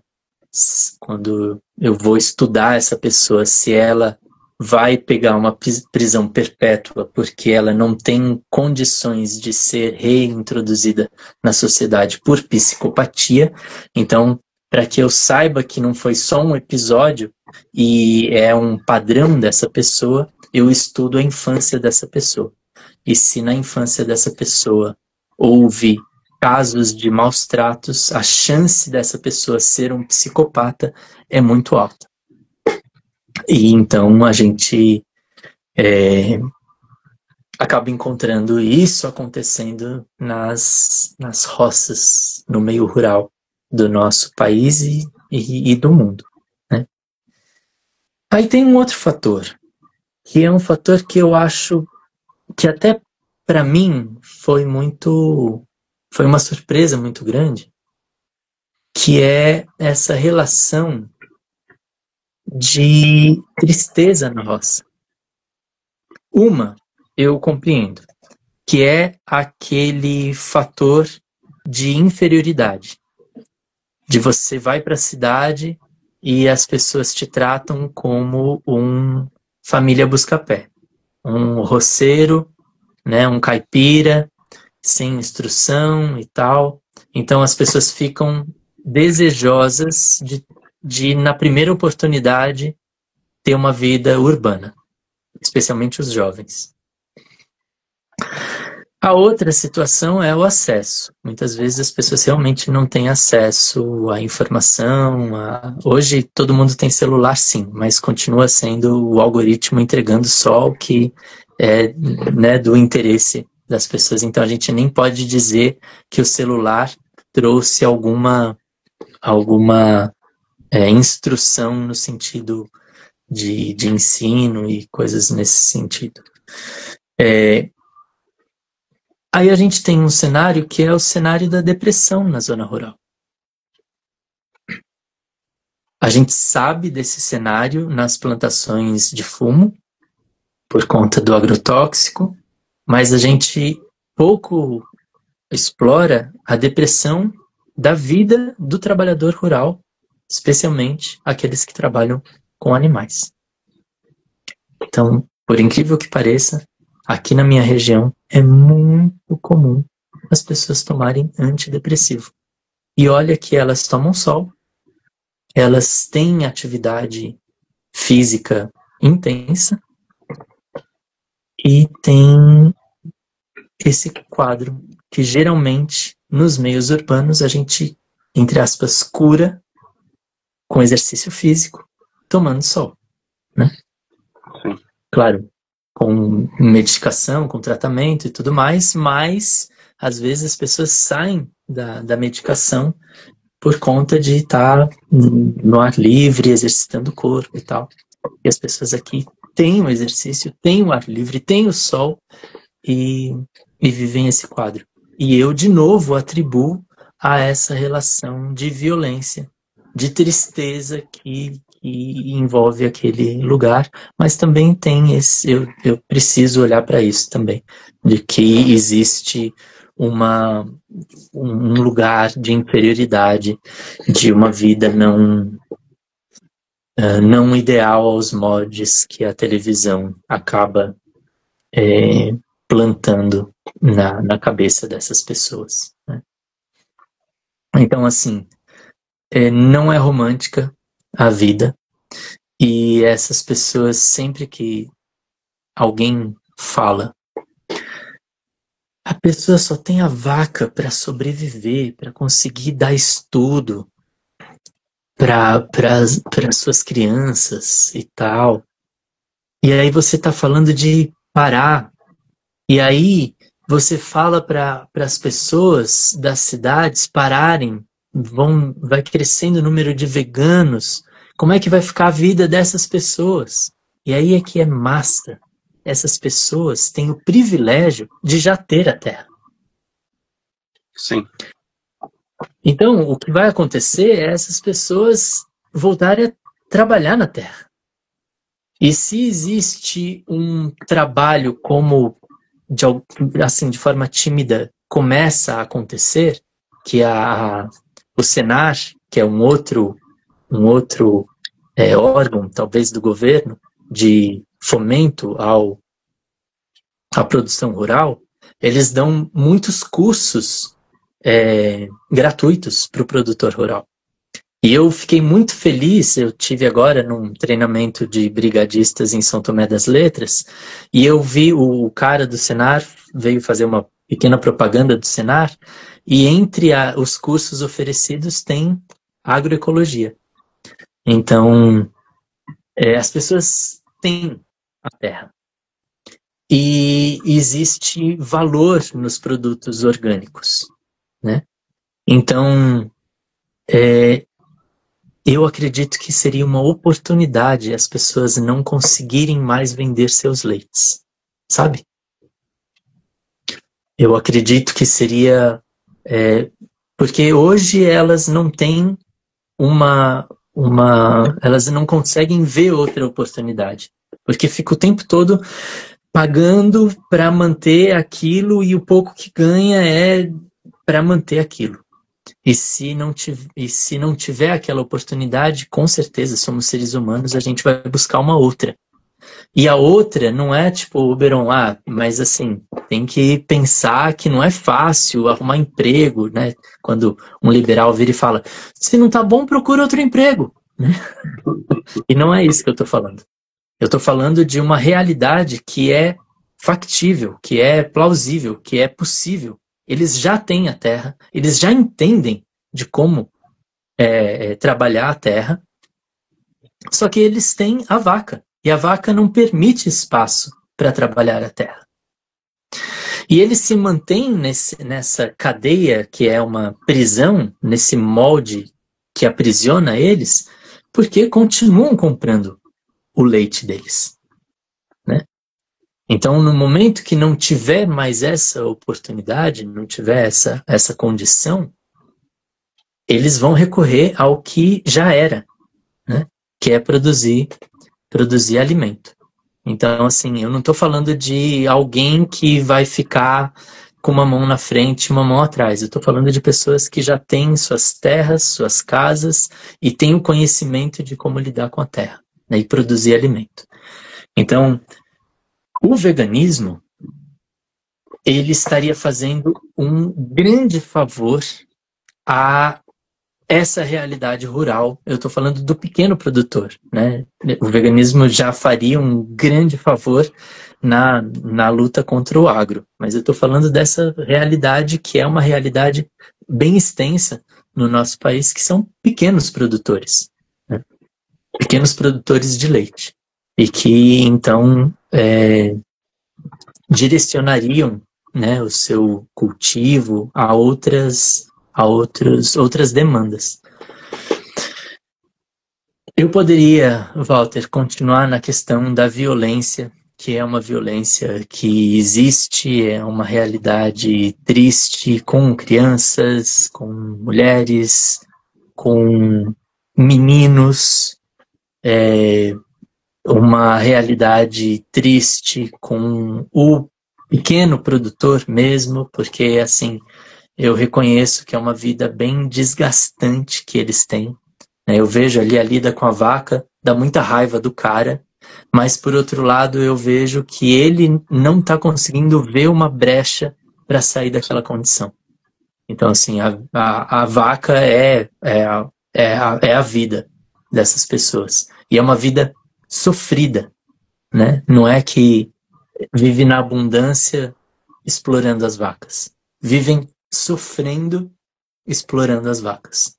Então, sim, eu vejo que muitos dos meus vizinhos, assim que consegue um trabalho como servente de pedreiro, um trabalho de caixa de supermercado, eles estão saindo, eles estão deixando essa vida punk, que é a de ser pecuarista leiteiro, especialmente pequeno produtor, tá? A realidade do grande produtor é outra, né? Nem vou entrar. As vacas são muito mais exploradas ainda, os empregados são muito explorados, mas os donos dos meios ali de produção, os pequenos burgueses, né? Não vou falar que são a grande burguesia, eles não sofrem, né? Eles usufruem dessa riqueza gerada pelos trabalhadores e pelos animais. Então, trazendo para a realidade de muitas famílias de interior, que representa, na verdade, eu acho que 87%, se não me engano, deixa eu até conferir aqui. Eu tenho um capítulo, Walter, nesse livro aqui, ó, Yoga, Sociedade e Meio Ambiente, do Rodrigo Amaro. Sim. Esse eu não tenho. E esse livro, bom, ele fala de espiritualidade, yoga e tal, só que com o viés do olhar social, né, e tal. E aí eu escrevi um capítulo que toca no veganismo, e aí traz essa relação social do veganismo. E aí vai ser ruim eu achar agora, passando o olho. Mas enfim, é um número muito maior. O leite... Depois você pode até deixar no link, seria interessante. Legal. O número do leite, da produção de leite, que vai para a Danone, que vai para a Nestlé, que vai para os supermercados e tal, grande parte desse leite vem dos pequenos produtores, né? Então, inclusive em sistemas de cooperativa, mas não sempre. Geralmente é um laticínio que passa com o caminhão recolhendo nessas pequenas propriedades, e aí esse laticínio faz o tratamento do leite e vende para uma grande corporação, para uma grande marca de laticínios. Então, aqui na região era a a Parmalat, aí a Parmalat saiu, acabou, sei lá, e aí eles direcionaram a alguma outra marca grande. Mas, enfim, o escoamento parte de pequenos produtores, na maioria. Tipo 87% ou 90%, não sei. É um número bem alto, assim. Então, é importante a gente olhar que essa é a realidade quase que absoluta da lida do homem do campo, do produtor rural, dessa pequena propriedade, e a lida dessas vacas, né? Aqui tem um sítio que a gente passa, logo que a gente sai do asfalto e entra na roça, a gente passa por um sítio que fica cheio de bezerrinhos, só os bezerrinhos nesse sítio. Porque o proprietário diz que tem dó dos bezerrinhos, das outras propriedades, que os proprietários apartam o bezerrinho e deixam ele preso em um lugar, geralmente sem comida e sem água. Então esse cara, super sensível, ele passa e pega esses bezerrinhos para deixar num pedacinho de pasto, onde os bezerrinhos têm acesso à água e à comida. Mas tudo isso para esperar o salsicheiro passar. E aí o salsicheiro passa, recolhendo todos os bezerrinhos e vende para o açougue. Então, são realidades que, por mais que o cenário seja bucólico e tenha uma coisa de beleza e natureza, ele envolve uma realidade camuflada, bem triste, bem injusta, né? E as pessoas que fazem consumo na cidade, de alguma forma, especialmente dessas grandes marcas, né? Eu acho importante a gente ir combatendo o capitalismo, especialmente pelas grandes empresas. E a gente sabe que a Nestlé está envolvida com o genocídio na faixa de Gaza, a gente sabe que a Nestlé está envolvida em escassez de água para grandes números de pequenos povoados ao redor do mundo. A gente sabe que o CEO da Nestlé entende a água como um outro produto qualquer, né, e não como um bem universal para todos os seres. Então eu acho que, eu sei que há grande crítica a respeito do boicote, mas eu acho que é mínimo de quem está na luta contra a hegemonia que há dessas grandes marcas, boicotar esses produtos, né? Não consumir mesmo desses produtos, e aí Coca-Cola e Unilever e tudo isso que a gente sabe que é extremamente agressivo para o nosso planeta, seja na produção de resíduos descartados, mas na exploração dos biomas, na exploração da água e na exploração dessas pessoas, né? Então a gente sabe que o valor do litro do leite que é pago para essas pessoas é nada. Miserável. Porque é o laticínio. É uma miséria. E aí esse laticínio vai vender ainda muito baixo para essas grandes empresas. E essas grandes empresas vão colocar o preço lá em cima, às vezes sem ter feito muita coisa naquele produto.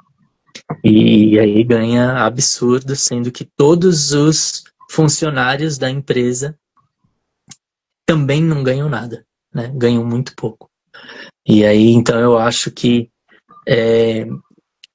não vou falar que é preferível, né? Porque não se justifica, mas pensando em tempo de transição para a sociedade, eu acho que vale a gente boicotar as grandes marcas e ainda privilegiar as marcas menores. A gente sabe que o MST tem um setor todo de laticínios e tudo mais, então se a pessoa está ignorando a causa animal e tal, que pelo menos, entendendo que o grande opressor é esse guarda-chuva chamado capitalismo, que as pessoas se deem conta desses lugares onde o consumo não passa por esses grandes bandidos, exploradores, né? Mas pensando e olhando sempre, né, especialmente as pessoas mais sensíveis e conscientes, que precisa olhar lá na ponta, também inclusive desses produtores, digamos que mais justos, né? Que a ponta é um ser sendo explorado, né? A ponta é uma família que às vezes está vivenciando a realidade da violência doméstica, né? Eu acho que é isso, nobre senhor. Rapaz, que aula no sentido de aprendizado, que troca de experiência, é uma realidade que você conhece muito melhor do que a maioria das pessoas, né? E as abordagens que tem, que são acadêmicas, elas são muito limitadas, porque elas falam até tocam nesses assuntos, mas de uma maneira muito impessoal, né? Você trouxe uma pessoalidade, inclusive, de corroborar com a sua vida mesmo, né? Que você acompanha. Diversos assuntos aí que a gente poderia... Até te convido para uma parte 2, né, dessa live, porque acho que tem muita coisa para falar. Esses trabalhadores e essa realidade rural também tem todo um romantismo com a questão do álcool, mas esses casos geralmente geram alcoolismo, essas doenças de caráter psicológico, muitos casos de suicídio, né? Muitos casos Muitos. É muito triste, né? E aí até você tocou num ponto que, embora a Carol Adams fala na política sexual da carne, ela fala sobre o gado de corte, né, que é a carne, né, para consumo, mas ela fala da relação do patriarcado, né? E então o cara que ele bate na vaca, mas vai lá e bate na esposa também, ou seja, são dois objetos, são duas propriedades, né? Então o patriarcado muito arraigado nessa cultura rural, o patriarcado arraigado em tudo, né? Não seria de tão E eu venho tentando pesquisar sobre isso, pretendo em breve lançar uma publicação sobre isso, que eu faço uma associação entre o patriarcado, na história do patriarcado, e a história do especismo, né? Que eles estão juntos, eles são conjuntos, não tem como desassociar isso, né? E a luta, e aí é fundamental, é uma resposta a esses puristas, né, que acreditam que é possível desassociar as lutas, e na verdade não, né? Não tem como você libertar uma espécie sem a outra, as espécies, né? Na verdade, e é mais que as espécies, né? A terra de Pindorama, né? A Pachamama. Oi, você quer falar? Desculpa.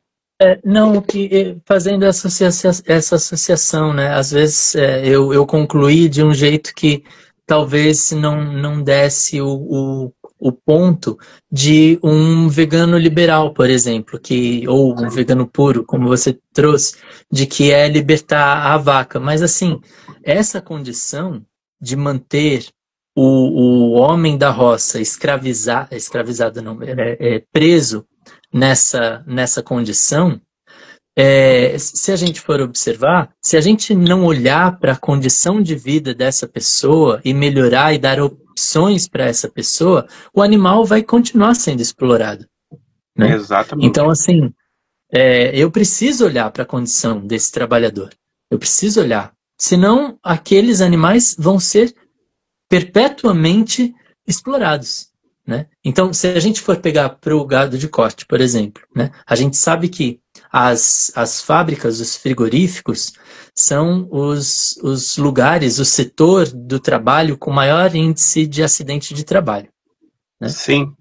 De todos. O que menor tem ressarcimento, como é que chama? Indenização. O que menor tem. Sim. A pessoa cortou um dedo fora, ela simplesmente é descartada. Vai viver sua vida longe daqui. E aí, como que o Ministério Público, como que a parte trabalhista, o setor trabalhista, não vai em cima desses frigoríficos? Porque tem uma lógica muito cruel, muito danosa, que é os frigoríficos legais, eles ocupam municípios onde a cidade, a sede do município, não passe de 50 mil habitantes. Ou seja, um local onde não vai ter tanta fiscalização, onde também não tem tantas pessoas, e os problemas serão minimizados. Por quê? Porque entendemos que frigoríficos, abatedouros, são potenciais produtores de violência social. No entorno de um abatedor, vai ter um índice muito maior de feminicídio, de violência doméstica, de latrocínio e essas violências todas. Então, se eu coloco um matador numa região de grande densidade demográfica, eu vou estar construindo ali um problema que vai exigir mais segurança pública, mais um monte de coisa. Então, o que eu faço? Estrategicamente, eu coloco numa cidadezinha, lá longe. Para não ter tanto problema naquela localidade, mas também para que eu não tenha tanto rigor na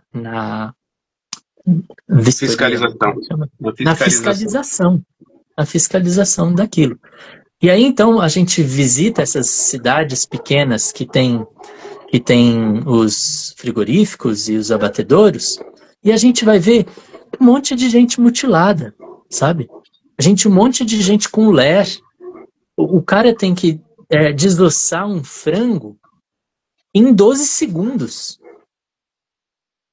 Tem a luva lá de malha metálica com uma faca super afiada, mas assim, o cara se machuca de outras formas também, né? O cara que vai desmembrar um boi, ele tá mexendo com uma serra circular na mão. Sim. Né? E num ambiente todo molhado. Sim. De azulejo, né? Lugar escorregadio. As pessoas se machucam de verdade nesses ambientes. São instrumentos cortantes, são instrumentos... enfim, acontece tudo isso, né? Então, como é que eu vou querer libertar os animais entendendo que a lógica de trabalho é uma lógica covarde, onde aquelas pessoas elas são induzidas a uma condição de vida que é totalmente degradante, né? Então, olhar para o veganismo enquanto, né, olhar para as pessoas, dar oportunidade para as pessoas para salvar os animais, é lógico, é estratégico, né? Porque aquelas pessoas estão se submetendo àquele tipo de trabalho porque não estão sendo assistidas, não estão tendo oportunidade. A pessoa que opera a pistola pneumática, todas elas relatam um impacto profundo na alma, no coração, assim. Olhar para o animal que está pedindo clemência com os olhos. E quem tem cachorro e gato sabe o que é a comunicação de um animal. Ele não precisa falar nada, ele só olha assim, tipo, e tá entendido. E o cara ser obrigado, mesmo sentindo aquele pedido de, pelo amor de Deus, ele é obrigado a dar um tiro na testa do animal. E aí ele faz isso todos os dias e ele fica mal com isso até ele se dessensibilizar-se, né? Então, assim, qualquer um optaria por um outro serviço. Mas eu preciso deixar as pessoas passarem fome para que elas aceitem qualquer tipo de serviço. Sim. Então, assim, faz parte do processo de libertação animal a gente trazer emancipação para os povos, para as pessoas, né? Trazer dignidade para as pessoas.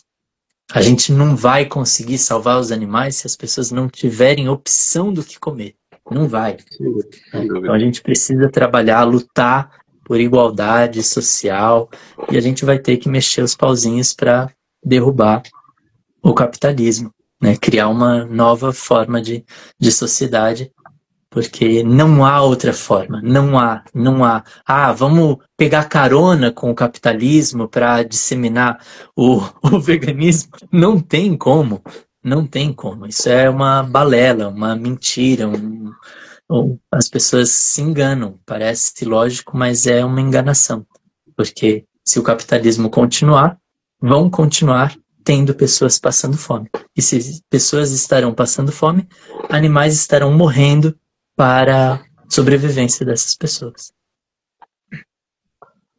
Verão, te convido aqui publicamente a gente fazer a parte 2 dessa live. Essa live, eu acho que a gente podia fazer parte 2 até 3, acho que tem muita coisa para falar, de verdade.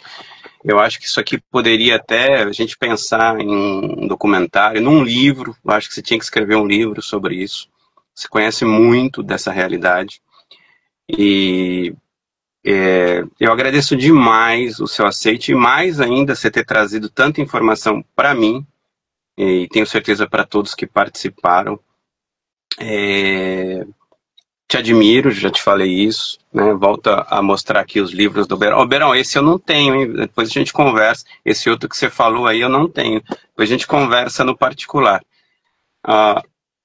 Viagens, os livros do Oberon, adquiram diretamente com ele. E vou anunciar que amanhã tem uma live com o Mansur Peixoto, do História Islâmica, que dispensa de comentário. A gente vai falar da história do sionismo. É a parte 2, já fiz uma live com ele há 1 ano e pouco atrás, quando estava começando o massacre televisionado, né? E esse massacre dura mais de 77 anos. Agora fez 77 anos do El Nakba, né? E na segunda-feira eu tenho uma live muito boa. Eu acho que a gente vai poder até abordar algum desses assuntos que o Oberon trouxe. Eu vou fazer uma live com a Duzati, antiespecista, que é uma camarada que eu respeito muito. É uma mulher preta, uma mulher trans, uma mulher que estuda antropologia, cheia de conhecimento também para trazer para a gente. O Poder do Não Consumo, que é o Vegano Sem Açúcar, já tem uma live aqui comigo no meu perfil, no meu YouTube. Eu agradeço suas participações. Desculpa não ter conseguido ler. Vocês viram os limites que a gente está trabalhando aqui com a meta, né? E não dava para interromper o Oberon com tanto conteúdo que ele está trazendo. Então, assim, se você quiser até deixar o Poder do Consumo nos comentários da live, para a gente interagir com você lá, e é até bom que fica público, que as pessoas podem também participar. Então faça essas ricas colaborações que você fez lá nos comentários. Eu te peço desculpa mesmo. Outras pessoas que fizeram pergunta eu não vou conseguir ler, né? Eu agradeço demais o Oberon, de novo, Oberon, obrigado. Fica o convite para uma parte 2, se a gente achar necessário uma parte 3. Eu acho que daqui pode sair até textos, a gente pode pensar, até escrever em 4 mãos, sei lá, ou você escrever. Que eu acho que tem um conteúdo riquíssimo aqui, riquíssimo. A gente tem, inclusive esse assunto que você comentou sobre os frigoríficos, eu participei há 3 semanas atrás de um podcast que eu fiz no canal do Rica, inclusive está lá no YouTube, que é a saúde física e mental dos trabalhadores dos frigoríficos. Está lá no canal do Ricardo Rica, lá no YouTube, e tem o podcast dele também, que a gente quase 1 hora aborda essa questão. Tem um documentário muito bom que chama Carne e Osso, um documentário de 2011, que fala bastante sobre isso. E eu te agradeço, meu querido. Quem quiser te encontrar, como é que faz? Enfim. É aqui, é o Instagram. O Instagram é o meu lugar de encontro. Eu também te agradeço muito, Walter, por você chamar essas pessoas, trazer esse diálogo. Eu sinto muito pelo seu canal não ser do tamanho do da Virgínia caloteira. Enfim, eu acho que todo mundo precisa ter acesso a essas provocações, esse conhecimento, esse conteúdo, e você traz pessoas muito interessantes, assim, falas muito importantes. Então, também parabenizo e agradeço muito o convite, e agradeço todo mundo que nos acompanhou e essas interações. Eu também ia vendo e buscava ler um pouquinho o comentário, mas para não perder o fluxo aqui, acabava não dando esse espaço. Então, de repente, nos comentários da live depois, vai ser legal a interação. Muito grato, gente. Eu que agradeço. Agradeço a todos que participaram, saíram, entraram, pessoas que vão ver, você que vai ver depois, que está vendo depois, agradeço a ti. Divulguem esse conteúdo, sigam o Oberon. Quem não me segue no meu perfil, me siga. Quem não segue o Oberon, siga o Oberon. Mas eu vou fazer um pedido encarecido. Me sigam no YouTube. Em breve eu vou passar quase toda a minha atividade para o YouTube, porque lá pelo menos a gente consegue ter algum, entre aspas, profissionalismo. Então sigam lá, é o mesmo, é Walter Ponto, joga lá no Google, ou tem o Linktree aqui no meu perfil. É só entrar lá, me seguir, não dói, não custa, e tem muita live para ver, tem muito conteúdo. Às vezes não é fácil ver uma live de 2 horas nesse mundo fast food, mas eu acho que se você parar quando está fazendo uma comida, jogar, ao invés de ver uma coisa besta, ver uma live, eu acho que... Obrigado, Andriele. E assim, Oberon, de novo, cara, você mora no meu coração e não paga condomínio. Obrigado mesmo. Uma boa noite a todos. Tchau, tchau, gente.